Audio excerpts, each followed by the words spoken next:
Hello guys, welcome to my channel. Today we are going to see how to resolve Internet Explorer script error message you might getting now. This is cross operation system platforms, so it doesn't necessarily matters if what version of Windows you are using now. So we are going to disable these errors message but hide them guys. Let's jump straight into it. Go to search menu and type Internet Explorer. Open it. On right side you need to go to tools icon over here, click on it. On right side click on it guys, go to internet option, click on it,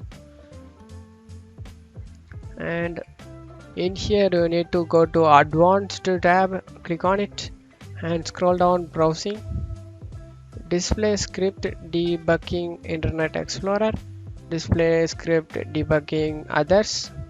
Just need to check mark over to both of it and display a notification about every script error. You just need to uncheck the box, display a notification about every script error, and after that click apply and OK. Close out of here and relaunch the Internet Explorer. You should good to go guys. Your problem has been resolved. That's it for today's video. I hope this tutorial definitely helpful guys. Give me a like and subscribe. Thank you.